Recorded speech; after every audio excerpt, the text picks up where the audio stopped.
chers compatriotes des 10 départements d'Haïti, celles et ceux vivant à l'étranger et surtout nos amis de la commune de Pétionville.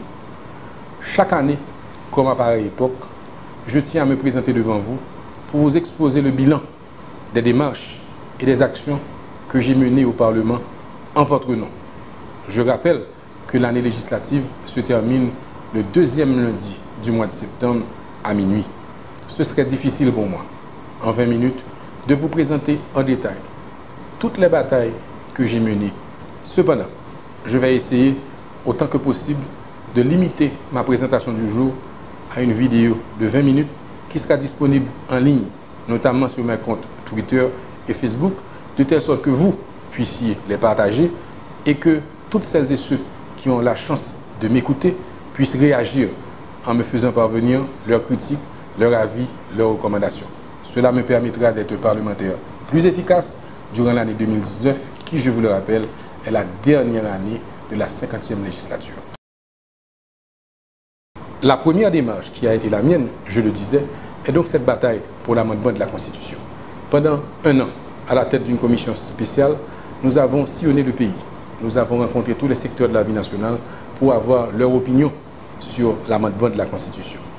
En bout de ligne, nous avons produit avec des historiens, des constitutionnalistes, des juristes, des avocats et des experts 30 propositions d'amendements pour refonder l'État, pour moderniser le fonctionnement de l'administration d'Haïti, pour faciliter l'émergence d'un autre régime politique qui pourrait nous conduire vers un autre système qui lui-même pourrait nous permettre de prétendre à un autre pays. Nous sommes contents de l'accueil favorable que nous a réservé l'ensemble de la société lorsque nous avons publié ce rapport. D'aucuns pensaient qu'une commission parlementaire n'irait pas jusqu'à proposer des amendements qui réduisent le champ d'intervention et le pouvoir du Parlement. Eh bien, nous l'avons fait parce que nous sommes à l'écoute de la société. Nous sommes à l'écoute des cris du peuple. Nous sommes à l'écoute d'une aspiration collective qui exige une rupture totale dans nos pratiques, dans nos habitudes, qui exige un changement de cap, qui exige un autre système, un autre régime, une autre constitution, d'autres idées, d'autres leaders, qui exigent un autre pays, un pays qui soit géré différemment de la façon dont il est aujourd'hui géré par celles et ceux qui en ont la responsabilité au plus haut niveau de l'État. Les propositions d'amendement que nous faisons sont substantielles. D'aucuns parlent de propositions révolutionnaires. Et pour cause, car il s'avère qu'aujourd'hui, la question de la justice et de l'équité sont au centre des préoccupations de la société haïtienne. Il est aujourd'hui admis que les fonds de l'État, notamment les fonds pétro-caribés, ont soit été mal utilisés, soit été dilapidés en partie. Quel qu'il en soit, une telle situation est inacceptable puisqu'il s'agit de notre argent, le vôtre et le mien. Une fois ce constat réalisé, nous devons maintenant définir les culpabilités, les coupables. Identifier les coupables nécessite, bien entendu, un processus et des procès qui détermineront sans parti pris, sans chasse aux sorcières, les responsabilités des uns et des autres. Cela voudrait dire aussi que la justice devra jouer un rôle important, ou même la Cour supérieure des comptes et du contentieux administratif. Or, il se trouve que notre justice est malade. Tous ces problèmes ne trouveront de solution à long terme qu'à travers une réforme, une révision, un changement ou un amendement de la Constitution. La deuxième démarche réussie de l'année législative 2018 concerne la bibliothèque Michel Tardieu de Pétionville. C'était un engagement du candidat à la députation de Pétionville envers la jeunesse de la commune qui m'avait voté en masse. Chose promise, chose due. En mars 2018, nous avons inauguré une bibliothèque moderne. Cette bibliothèque est vite devenue, en plein cœur de Pétionville, une destination privilégiée de la jeunesse haïtienne. Un espace de brassage social, une destination de détente, un lieu de rencontre, de lecture, de débat et de formation. Non seulement pour la jeunesse de Pétionville, naturellement, mais aussi pour les habitants du département de l'Ouest. Et pourquoi pas toutes celles et ceux qui nous viennent et nous visitent régulièrement des provinces. Et c'est d'ailleurs l'occasion pour moi de préciser, d'informer la population de Pétionville que le bureau du député, de concert avec la bibliothèque de Pétionville et un certain nombre d'acteurs institutionnels qui, entre autres, comptent des maisons d'édition, les maisons d'impression. Nous allons nous mettre ensemble pour réaliser et lancer une bourse d'excellence, cette fois au niveau de la licence. Il s'agit d'une bourse qui sera offerte à 10 étudiants. En fait, 50 des meilleures écoles de Pétionville auront 50 lauréats au niveau de la philo à participer à un concours d'où sortira 10 gagnants qui seront les bénéficiaires de cette bourse et ces élèves, ces heureux élèves, et les 10 meilleurs, sélectionnés par un jury mis en place pour la circonstance, auront l'opportunité de faire leurs études dans une université privée de la capitale qui, elle aussi, est partie intégrante de ce beau programme. La troisième grosse démarche que je peux inscrire au titre de mon bilan pour l'année législative 2018, elle concerne les efforts que j'ai consentis pour faire voter les propositions de loi que j'ai soumises à l'Assemblée. Mais encore une fois, j'ai été victime de l'esprit partisan qui règne à la Chambre des députés. Aucune de mes propositions de loi n'a été mise au vote, à l'exception de la loi sur la nationalité haïtienne. Mais là encore, malheureusement, après plusieurs tentatives, le quorum n'a jamais été atteint en raison des manœuvres des uns et des autres pour torpiller cette proposition de loi tant attendue par la diaspora et tellement nécessaire pour le pays. Cela fait 3 ans que je suis victime de l'attitude d'une majorité à la Chambre des députés qui combat systématiquement toutes mes propositions de loi. En fait, toutes les actions et les réformes que je propose. Je fais appel à la sagesse de la majorité. Même quand je suis un député de la minorité ou un député qui ne supporte pas l'action du pouvoir en place, il est important qu'il n'y ait aucun parti pris lorsqu'une proposition de loi qui vise le bien-être collectif est déposée et soumise à leur appréciation. La seule proposition de loi que j'ai réussi à maintenir en vie cette année et qu'elle soit au menu législatif pour qu'elle soit débattue est la loi sur la nationalité haïtienne. 100 fois sur le métier, remettez votre ouvrage.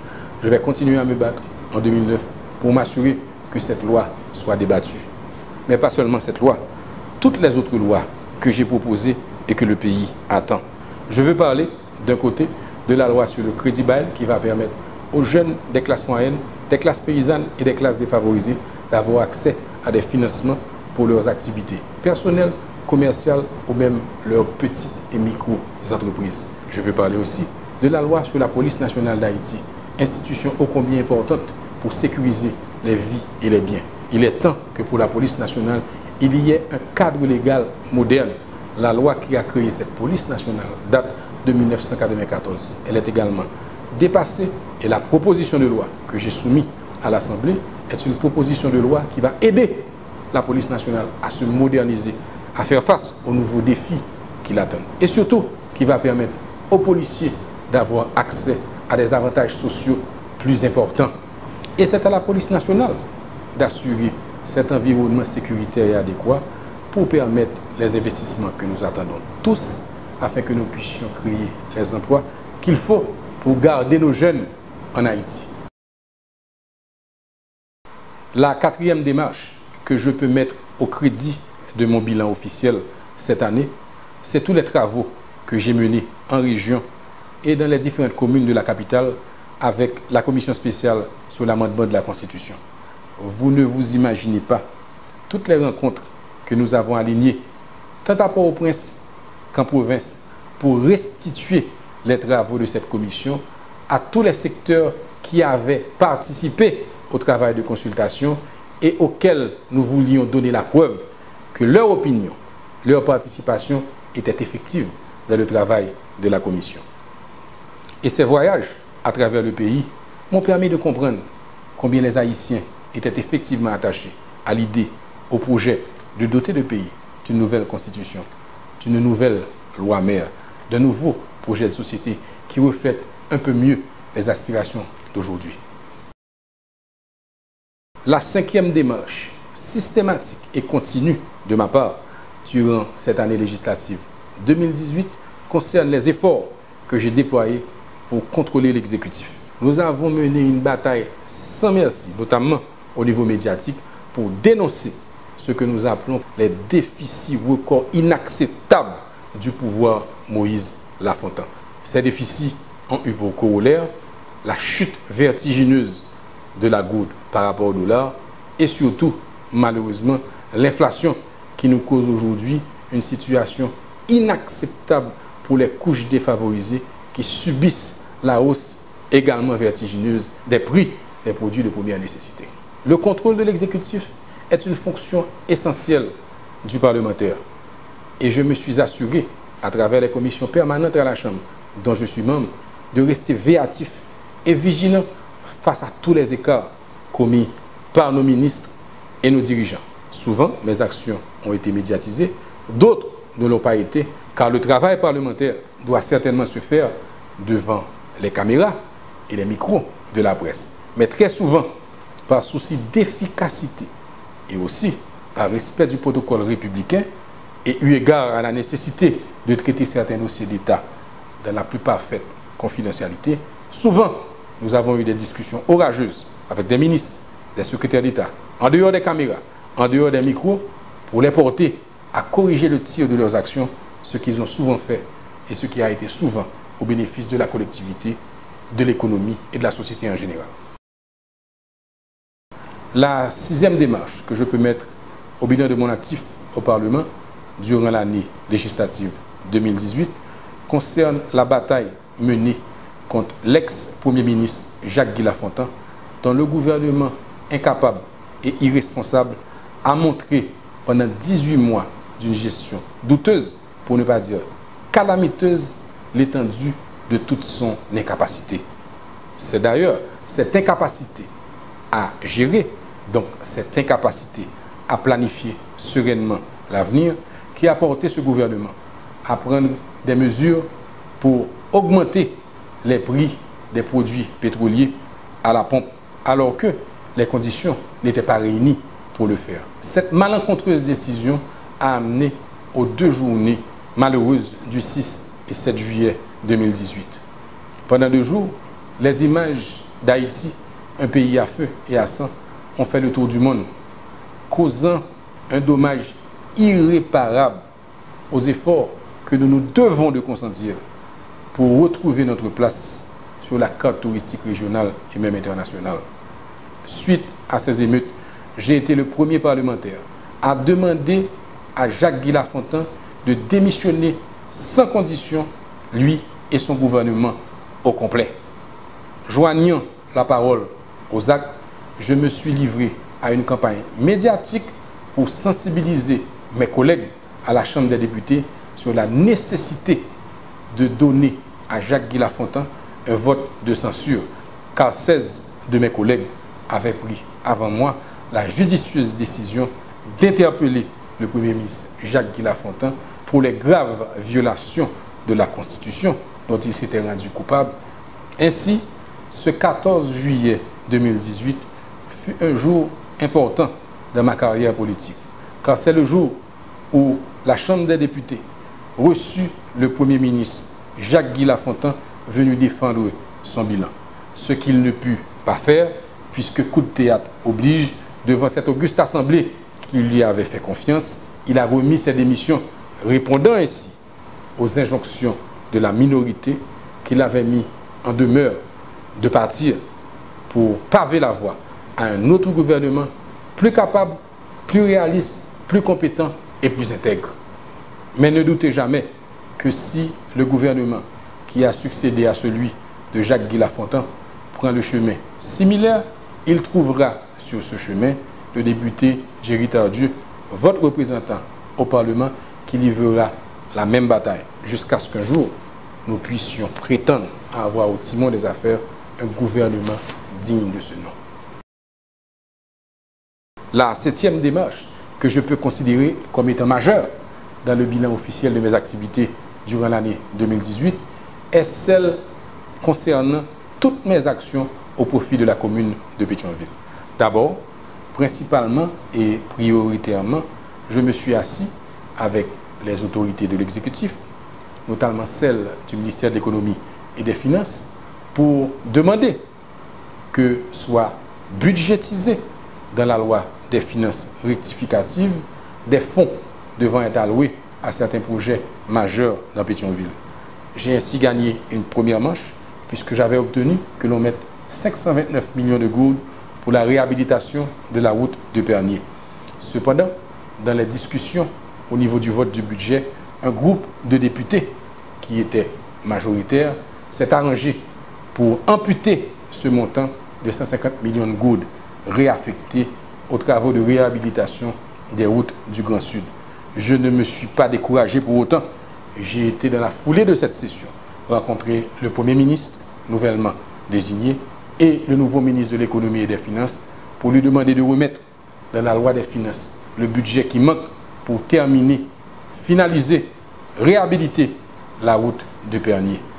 Et les habitants de Pernier qui m'écoutent doivent garder espoir et garder patience, car le combat que mène le député pour la construction, la réhabilitation de cette route portera fruit tôt ou tard. J'ai demandé également que des allocations budgétaires soient dédiées à des projets comme la construction du pont liant la rue Pinchina à la place Saint-Pierre, la construction du pont reliant la rue Villatte à la rue Métellus, la rue liant Delma 62 à Mont-Lazare, la construction de la route connectant Filippo des Ermites au Route du Juvénat, la construction de la route reliant le quartier Tête de l'Eau à la route de Pèlerin, au niveau de Pèlerin 3, la construction d'une station de sapeurs-pompiers sur l'ancien cimetière de Pétionville, à l'angle de la rue Grégoire et de l'autoroute de Delma. Précisons que ce projet est un projet du maire de Pétionville et que le député s'arrangera pour que, au niveau de l'État, il y ait une participation effective. Je me suis aussi battu pour qu'on ait le financement pour construire 3 centres de santé, 3 stations de traitement d'eau potable et un sous-commissariat de police pour le quartier de Jalousie. D'ailleurs, il est à noter que grâce à la solidarité de quelques amis au niveau de Pétionville, nous avons pu dégager les fonds pour trouver le financement et l'espace pour construire un sous-commissariat pour le quartier de Jalousie. J'ai éprouvé un grand plaisir lors de la visite de ce sous-commissariat en compagnie du sénateur Antonio Chérami de voir l'engouement et l'appréciation de la population pour ce beau projet. Encore une fois, la sécurité, c'est le bien le plus précieux que l'on puisse offrir à tous les Haïtiens, notamment sur des quartiers difficiles qui n'arrivent déjà pas à joindre les deux bouts de point de vue économique et qui sont souvent obligés de se terrer chez eux pour éviter la loi des gangs. Au XXIe siècle, les Haïtiens ont droit à l'éducation, à la santé et surtout à la sécurité, quel qu'il soit, d'où qu'ils viennent. Naturellement, il est à souligner que j'ai soumis au ministère de l'économie et des finances une liste de projets dont ceux concernant la construction ou la réhabilitation de centres de formation professionnelle et technique dans les quartiers de Jalousie, Bobin, Filippo, des Ermites, La Boule, Thomasin, Pigron, L'Espinasse, Fessa, Donté, Gramotte, Fort-Jacques, Cazo, La Source, Fermat, Bérette et Madeleine. S'il y a des jeunes de Pétionville qui m'écoutent et qui n'ont pas entendu citer le nom des quartiers où ils vivent, c'est parce qu'il y aura bientôt l'ouverture d'un centre de formation professionnelle à Mayotte. Et ce centre va desservir les quartiers de Péguiville, de Desbrosses, Delma 83, Jacquet, Musso, Delma 60, Mont-Lazare, Mont-Hercule, Frère, Pernier, Dupont, Marie-Armand, Malik, Djeg, Bobin, Brisetou et Nerette. La 8e démarche du député de Pétionville concerne les activités sociales que le bureau du député a menées partout dans la commune. Autant que possible, nous avons essayé, avec des entités partenaires, notamment Collectif Habitants Pétionville, à travailler sur des projets qui peuvent apporter des améliorations, n'était-ce que momentanées à la population. Certes, ce n'est pas le rôle du député principalement à s'adonner à des activités à vocation sociale.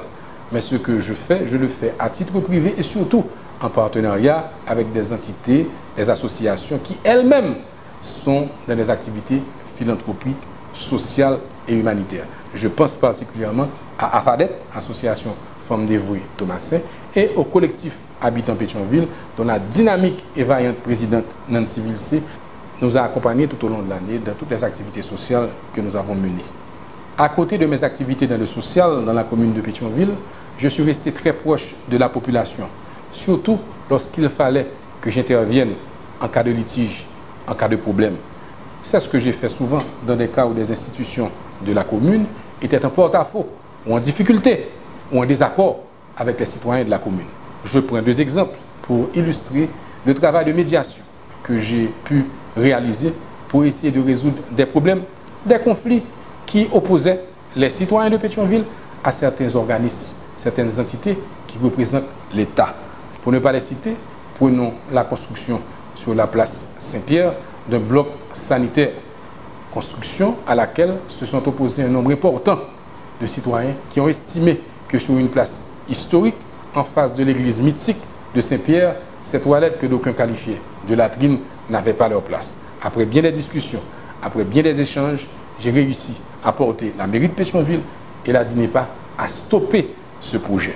Parallèlement, des professionnels ont soumis des plans pour un autre emplacement, pour un autre bloc sanitaire qui doit desservir la place Saint-Pierre, mais à un lieu adéquat et approprié en souterrain. L'autre médiation du député de Pétionville dans le cadre d'un litige latent entre le ministère des Travaux publics, Transports et Communications et la population de Pernier est celui concernant justement la route de Pernier. Après plusieurs jours que la population de Pernier, fatiguée des fausses promesses du gouvernement, s'est mise en rébellion, la zone de Pernier était totalement handicapée par des barricades et des manifestations populaires. Grâce aux rencontres que j'ai pu réaliser entre les leaders de Pernier et les responsables au plus haut niveau du ministère des Travaux publics, Transports et Communications, j'ai pu négocier une trêve. C'est cette trêve qui m'a permis aussi de négocier la possibilité de mettre dans le budget rectificatif 529 millions de gourdes pour réhabiliter la route de Pernier. À la population de Pernier, je dis restez vigilants, mais faites confiance à votre député qui va continuer à se battre pour que les promesses du gouvernement deviennent réalité. Comme 9e démarche de mes activités au Parlement, je citerai toutes les actions que j'ai menées au profit de la jeunesse, notamment à travers ma participation dans de nombreux séminaires et des conférences sur des thèmes d'intérêt public variés.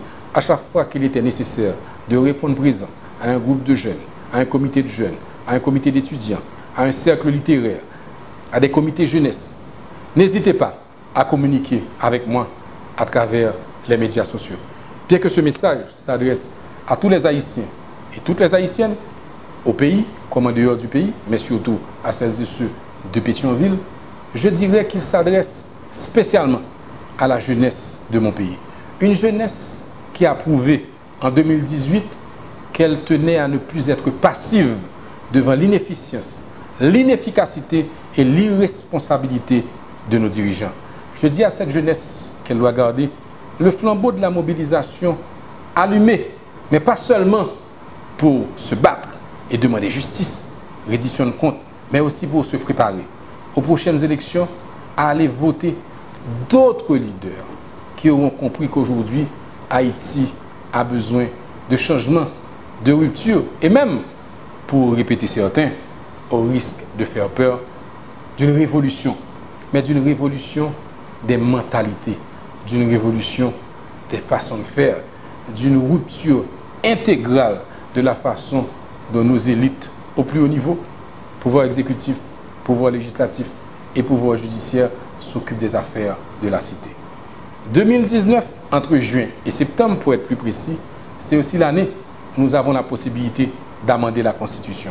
Je rappelle à notre jeunesse qu'à côté des revendications sur le conjoncturel, je profite de ce message pour demander à la jeunesse de mon pays de soutenir l'action de la commission spéciale sur l'amendement de la Constitution.